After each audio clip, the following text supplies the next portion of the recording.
بسم الله الرحمن الرحيم والصلاة والسلام على أشرف المرسلين سيدنا محمد وعلى آله وصحبه أجمعين. من يهدي الله فهو المهتد ومن يضلل فلن تجد له وليا مرشدا. رب اشرح لي صدري ويسر لي أمري واحلل عقدة من لساني يفقه قولي.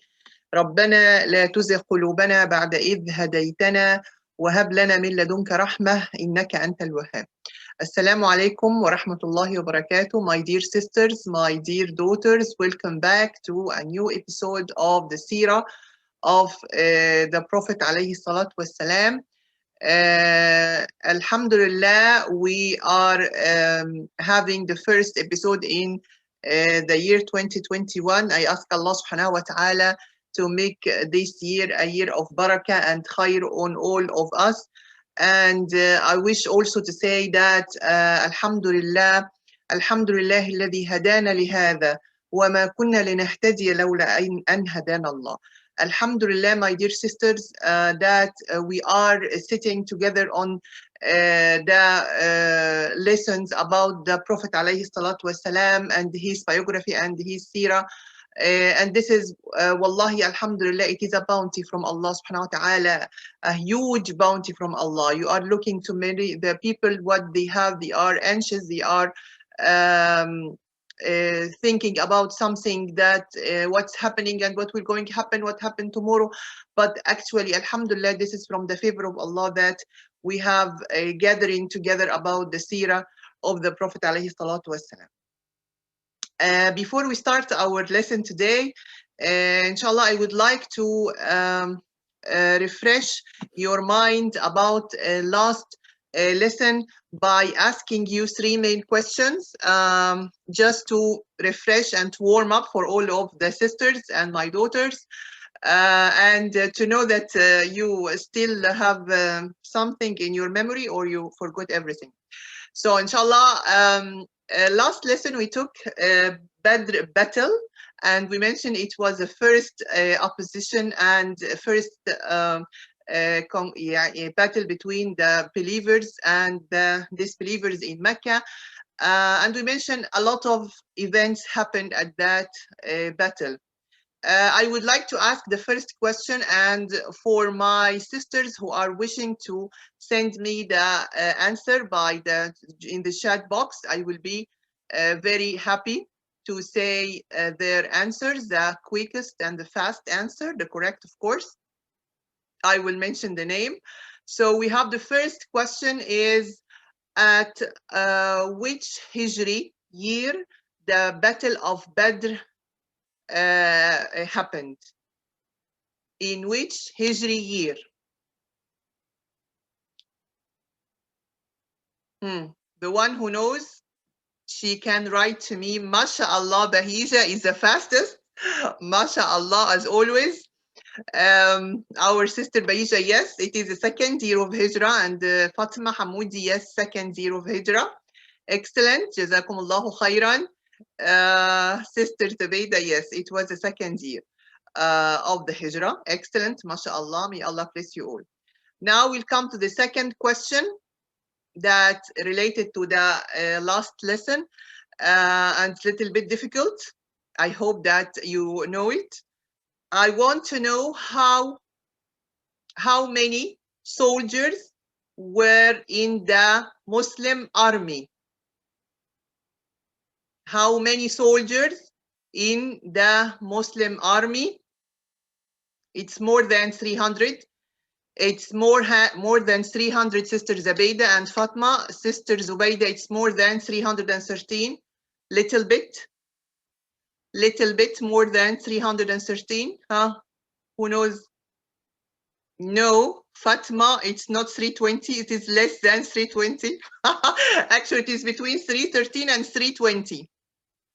Yes, excellent, Sister Zubayda. It's 317. Yes, 317. Sister Zubayda, may Allah bless you. And Fatma also knows. Fatma Hamoud is 317. This is the number of the Muslim army during this battle. Okay, we have the third question regarding that there was the leader of the disbelievers that being killed in this battle And the Prophet ﷺ mentioned about him that he is the pharaoh of this nation. Who is this disbeliever? Who is his name? What's his name? A disbeliever that been killed in Battle of Badr. Excellent, Fatma Hamoudi. Yes, Abu Jahl. No, Abu Jahl, Sister Zubayda. Abu Lahab didn't been killed. Abu Lahab killed later after that by an infectious disease. Actually, he is not. He didn't share in the battle, and did not killed in Battle Badr.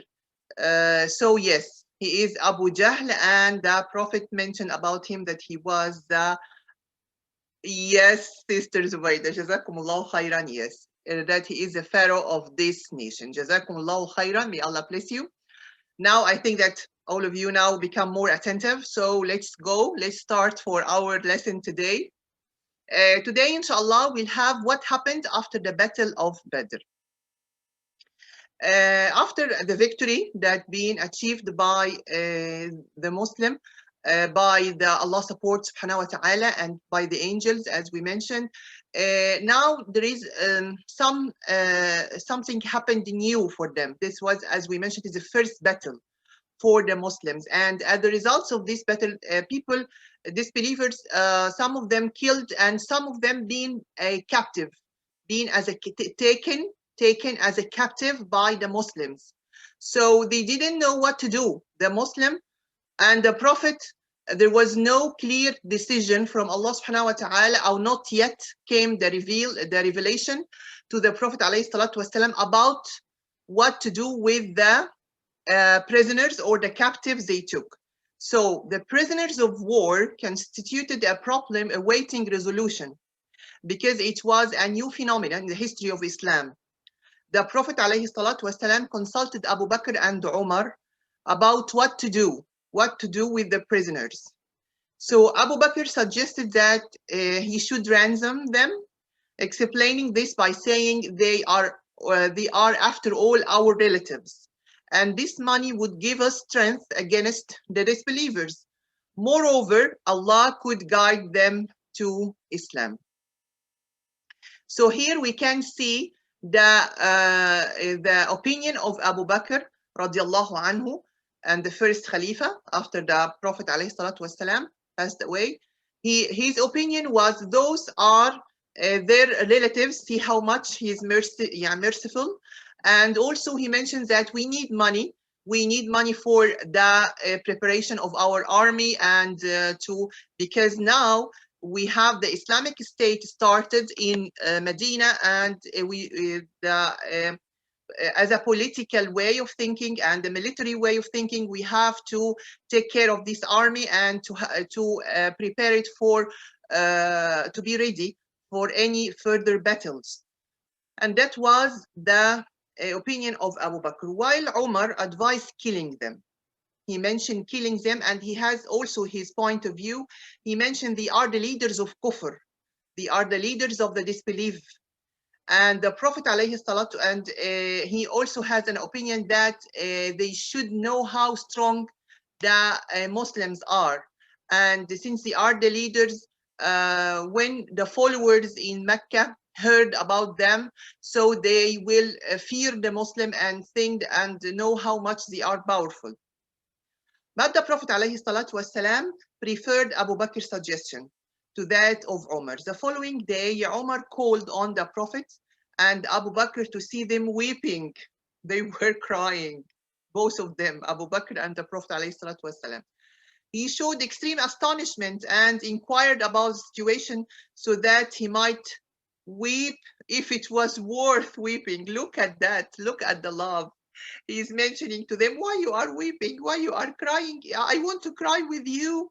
If it's something worth to cry, I will cry with you. See how much the love, you can feel the love, huh? You can feel the love between the companion and the Prophet. Now the Prophet ﷺ mentioned that he has a revelation from Allah subhanahu wa ta'ala, ayah number 67 and 68 in Surah Al-Anfal. What happened? What Allah mentioned? It is not for a prophet that he should have prisoners of war until he had made a great slaughter in the land. you desire the good of this world, which is the money you want for ransoming of the captives, but Allah desires the hereafter. And Allah is the Almighty, all-wise. Were it not a previous ordainment from Allah, a severe torment would have touched you for what you took. So here Allah subhanahu wa ta'ala in these two ayahs are mentioning that it was the opinion of Umar was the correct one, but it was an order of Allah subhanahu wa ta'ala, لولا كلمة سبقت من ربك. يعني, so this is an order ordained, came from Allah subhanahu wa ta'ala to take the captives, but Allah mentioned that it's not for a prophet that should have a prisoners of war or should have captives, but it is an ordainment of Allah, from Allah came to his prophet. And this was the first order of having the captives and having the ghanaim, or the spoils after the every battle after that. So every battle in Ahzab or in Uhud or in other maybe in Uhud and Ahzab there was no captives. It was the captives in Hunain. After that, after the Mecca conquest, that was the role. The role that Allah approved to have captives. So the Prophet, he felt that Allah subhanahu wa ta'ala is blaming him. But at last, Allah subhanahu wa ta'ala accepted or give the orders and accepted what happened and mentioned to the Prophet that it was okay. فَكُلُّ مِمَّا غَنِمْتُمْ حَلَالًا طَيِّبًا وَاتَّقُوا اللَّهَ إِنَّ اللَّهَ غَفُورٌ رَحِيمٌ, means take of what you took as the spoils, and it is okay that Allah subhanahu wa ta'ala will forgive you. إِنَّ اللَّهَ غَفُورٌ رَحِيمٌ. Then the splitting of the spoils, or ghanaim in Arabic. The spoils in Arabic is ghanaim, or the things that been earned or taken from the enemies. Everything taken from the enemy, like their money, their for example, they usually horses, their weapons. Sometimes they are coming with camels and to have the food on them and such things. All these things being taken after the war for the winner side is called in Arabic ghanaim. So in Surah Al-Anfal also Allah subhanahu wa ta'ala mentioned that there will be a division for such spoils and will be splitted, and for the Prophet alayhi salatu wasalam, it was khums, 1/5, 1/5. 1/5 from these spoil or ghanaim goes to the Prophet alayhi salatu wasalam, and the others are the remaining are the splitting among the warriors of the Muslims. And also there was a part for Ahl Suffa. Remember the people of the Suffa. We will mention those people that the Prophet alayhi salatu wasalam built for them a special place in the Masjid al-Nabawi, that they are homeless. Now, if we are talking by the language of today, they are the homeless and they want someone to take care of them. So they took part of these ghanaim, or the spoils. Also from the events happened after Battle of Badr, the death of Uqbah ibn Ma'it and Nadr ibn al-Harith, and there are two prominent disbelievers that all the time were opposing and having a clear enmity to Islam, being killed by Ali ibn Abi Talib radiallahu anhu. Now, an attempt to kill the Prophet happened. You know, now Quraysh being defeated in the Battle of Badr, and they very upset. They try to think how to take the revenge back.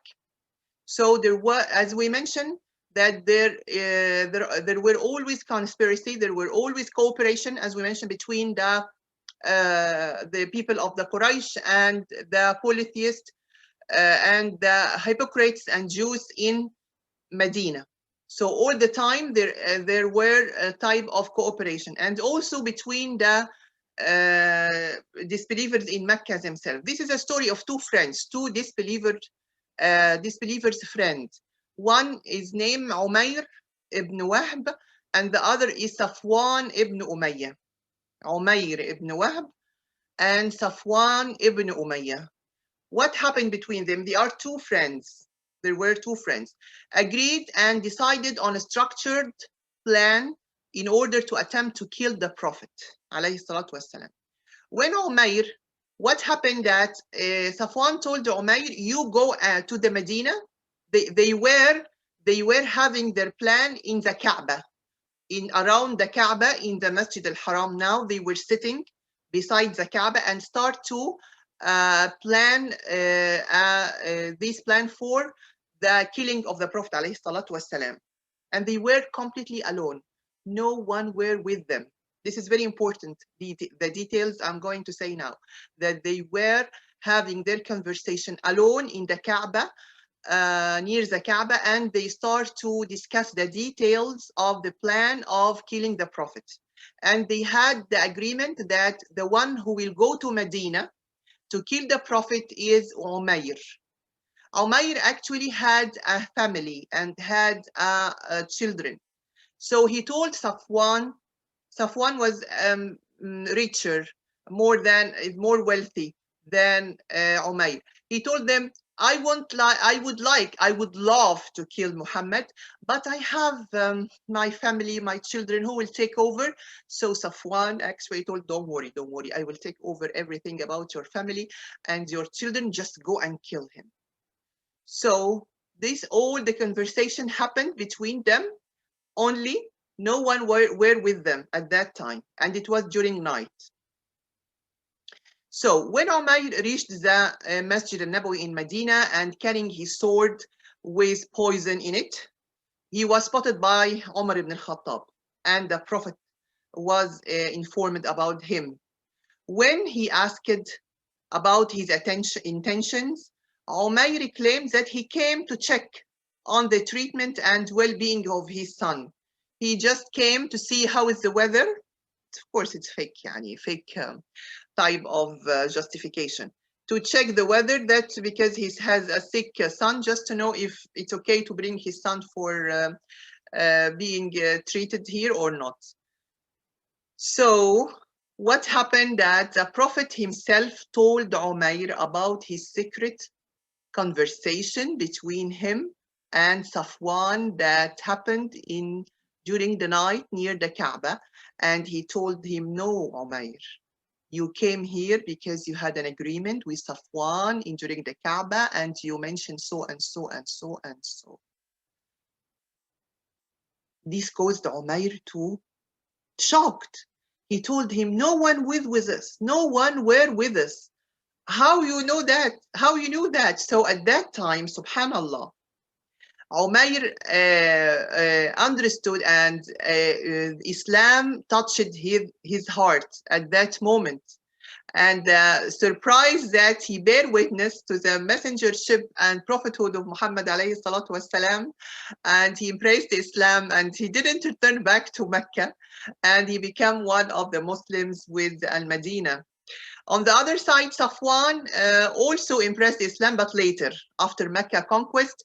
But during that time, before the Mecca conquest, he still was a disbeliever till the end, or till the Prophet ﷺ later, around 4 years later, around 6 years in the Hijri, 8 Hijri year, when Prophet ﷺ has the Mecca conquest.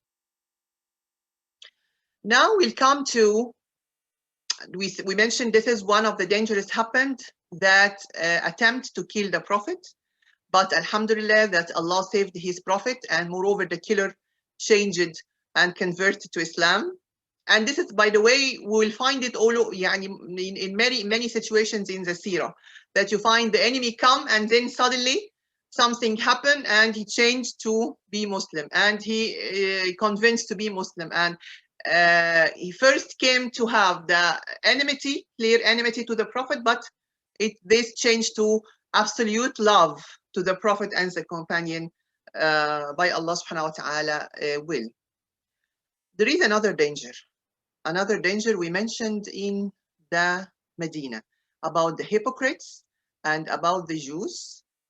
And the Jews started to have their hatredness and enmity to be on the surface, started to be at the surface, although that the Battle of Badr proved to them that Muslims are strong enough to beat their enemies.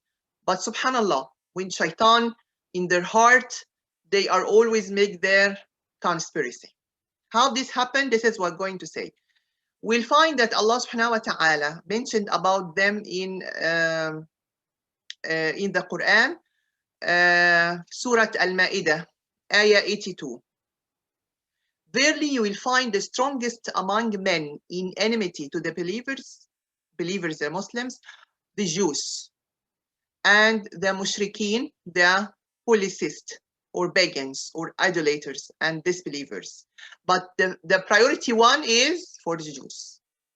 So the first enemy usually to the Muslims are the Jews, that they hate the Muslims. That's what came in the Quran. And of course, Allah subhanahu wa ta'ala also mentioned about Ahlul Kitab. And we mentioned when we say Ahlul Kitab, it means the Christians and the Jews. That some of them, but few of them were having a justice, and they are fair enough. And he ordered them, Allah subhanahu wa ta'ala ordered the Muslims to treat them in a birr wal qist, which is in a better or a good way. But who are those who deserve to from Muslim to treat them like that? Those who are not opposing us, attacking us, trying to make a war against us. All our enmity to them who are attacking. And this is what you're going to see in the Sirah, that the Muslim, all the battles of the Muslims, even after during that life and after the Prophet Muhammad passed away, the battles happened all over is due to the defending, the Muslims defending themselves. So this is what we should know as Muslims, that our first enemy is Jews, but not all the Jews who are opposing or attacking, and also others, all the disbelievers categories, polytheists, pagans, idolaters, and everything. And on the contrary, you will find on Surah Al-Mumtahina that Allah is ordering us as Muslims to treat those people of Ahl al-Kitab with birr wal-qist. Al-birr wal-qist is to be righteous to them and to be just, to have just to them, or to treat them in a justice way.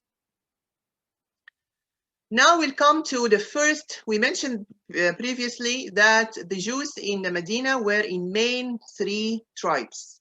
Banu Qainuqaa. I focus on that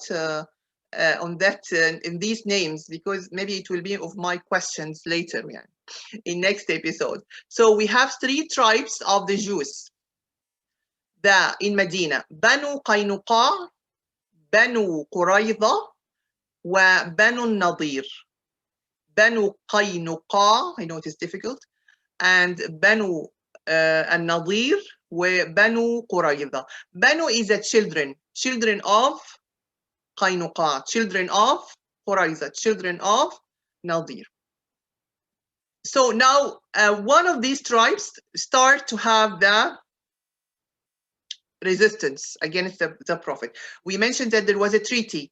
It was an agreement held between them and written between them, and we mentioned the points of these agreements, and they should live with the Prophet ﷺ in Medina and to defend the Medina if any attack, and to have the rights of the Muslim and have the responsibilities to live in peace with the Muslims, and they agreed. They agreed at that time. So what happened on those tribe? The first tribe is Banu Qainuqaa. Despite the treaty that the Prophet had formed with all the Jewish tribes in Medina, an elderly Jew and terrible disbeliever, his name is Shas ibn Qais, wanted to make an attempt to decrease the Muslim influence in Medina. And what he did, he sent a youth of his to sit among Muslim and remind them about Bu'ath war. Bu'ath war. What is Bu'ath war? In short, we mentioned that Medina, before the Prophet came, its name was Yathrib, and there was two main Arabic tribe at that time, Al-Aus and Al-Khazraj, and all the time they were having war together. And this war called Bu'ath. Bu'ath is the name of the war, that all the time Al-Khazraj and Al-Aus were having the battle against each other, and the one who are increase the fire and burning, increase the flame of this war was the Jews, because all the time, over the time, since long time till now, the main trading of them was trading of weapons. They used to sell the weapons to both Arabic tribes, the Khazraj and the Aus. So that's why they have a benefit from that. They have a business, doing business by selling weapons. This is their main business. Secondary, the riba, and usually this is the second one. But the first was the weapon, and usually the weapon trading is making horrible profits, until now. So when Prophet Muhammad والسلام, came to Medina and make the brotherhood treaty between the Muslims, each other, the Muhajirin and the Ansar, and even the Aus and Khazraj together, they started to lose this trading. How they going to have their horrible profits? They used to do a war of Bu'ath. They mentioned more than 40 years.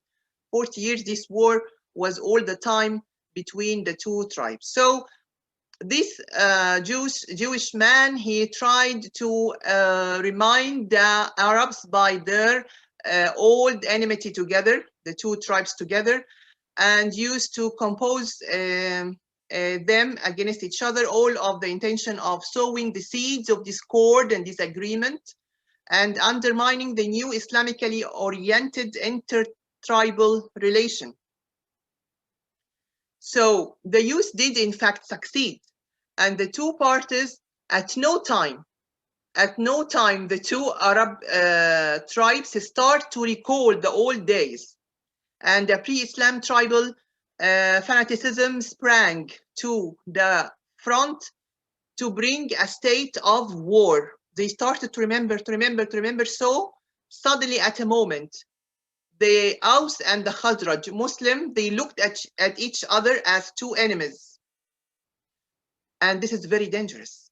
This is very dangerous, that what they are trying, the Jews, is to separate the Muslims and to make them war each other, or it will be a local war or a national war between Muslims, which is a very dangerous in the beginning of the Islamic State being built by the Prophet ﷺ. The Prophet knew about that, and immediately he took some of the immigrants and he went quickly to those people after he heard about what's happening, and he began to rebuke them, but in the manner of the great instructor and the tolerant spirit of the understanding guide, he told them, "Oh Muslims, do you still advance pre-Islamic arguments after I have been sent to you as a messenger? Remember that it's not rightful for you to turn back after Allah has guided you to the straight path, delivered you from disbelief, and created amity between them." So the Prophet ﷺ here remind them, what are you going to do? Are you going to go back to the tribes and to the war after I came to you? Just wake up.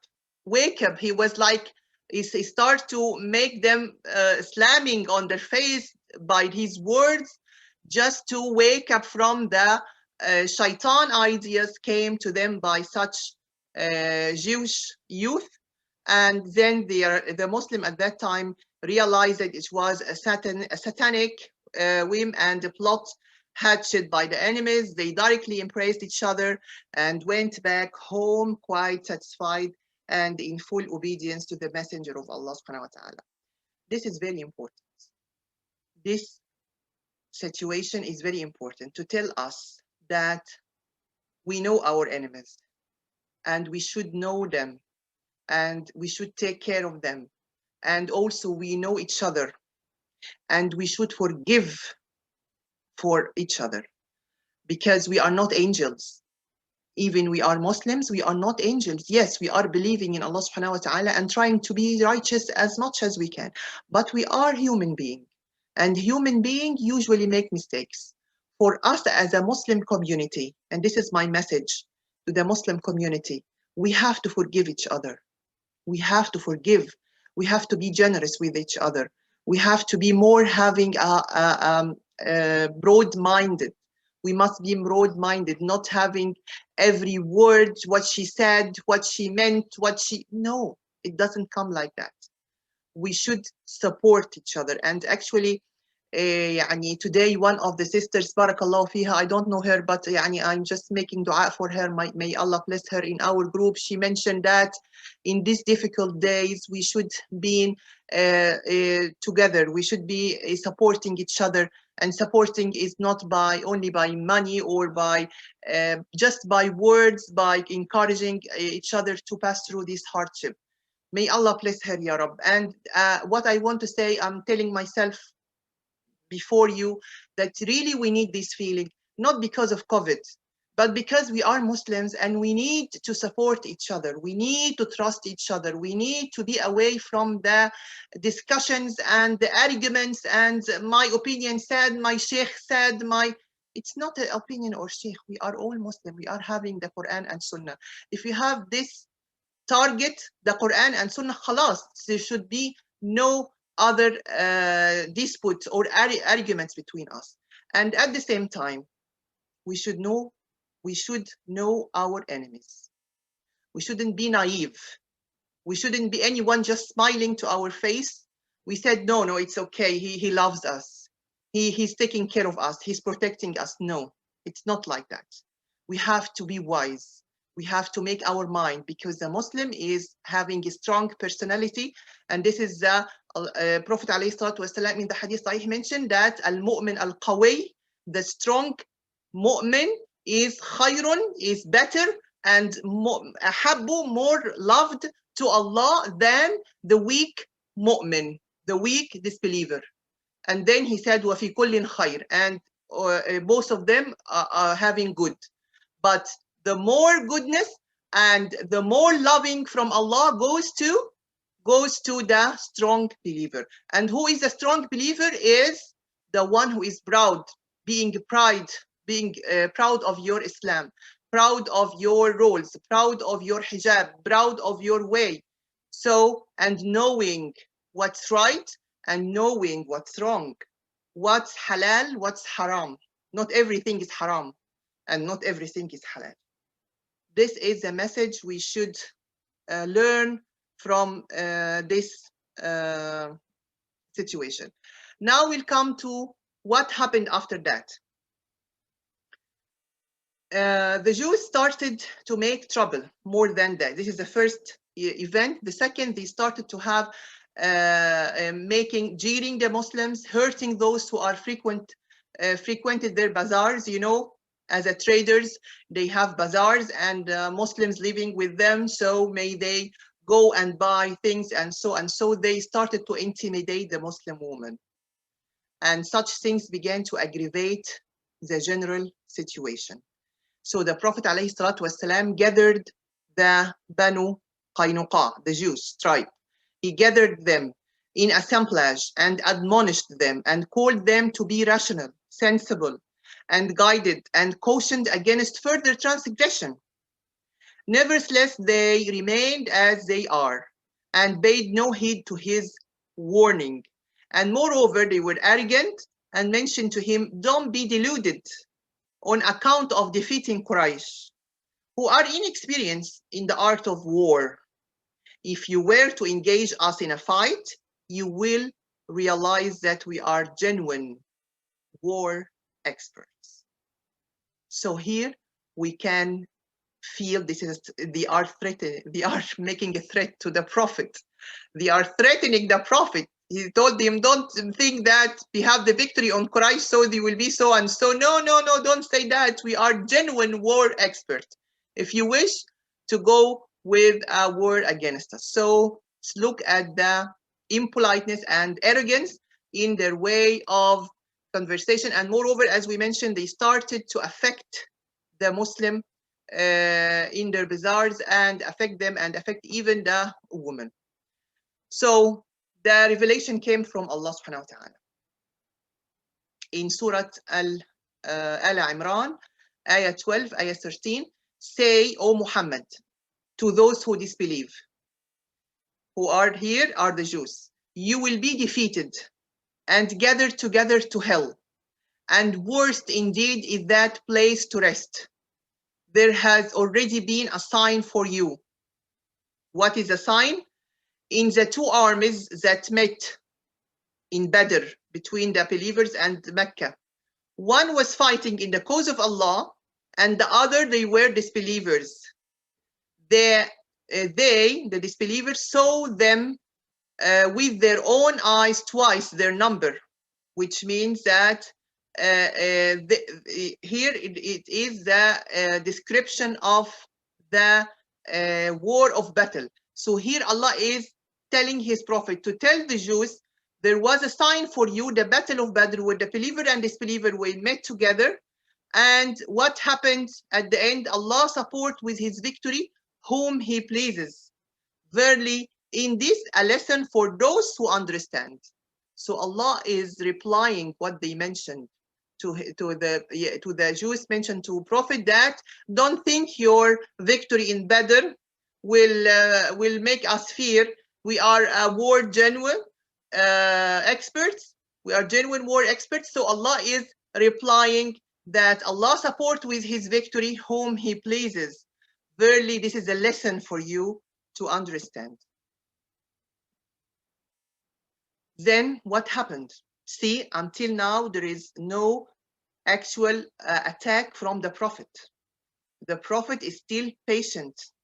After all what's happening, it's many times happening now, the affection and affecting the Muslims, but still the Prophet his patient.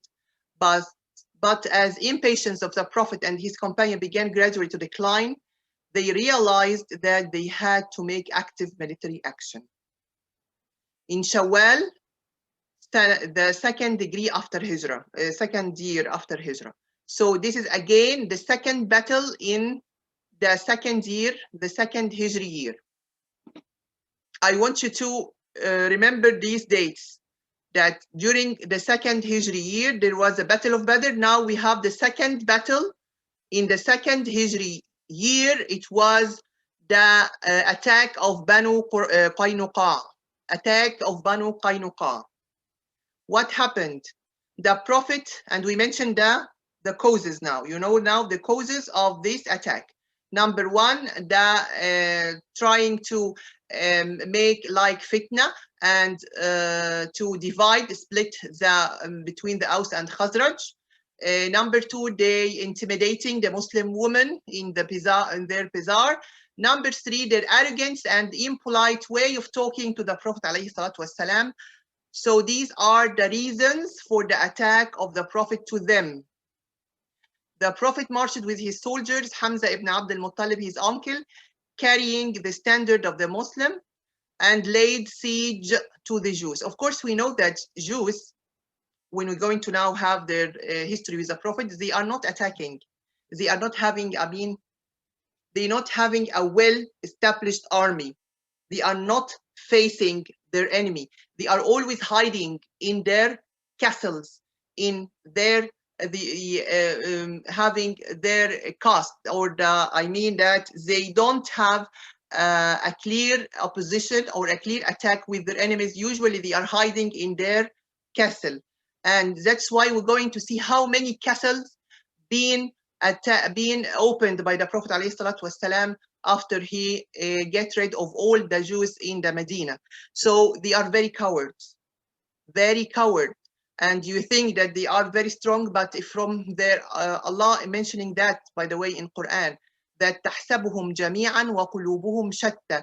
You think that they are all collectively together, but actually they are desperate. They have fearing, and they have fear and terror inside their hearts.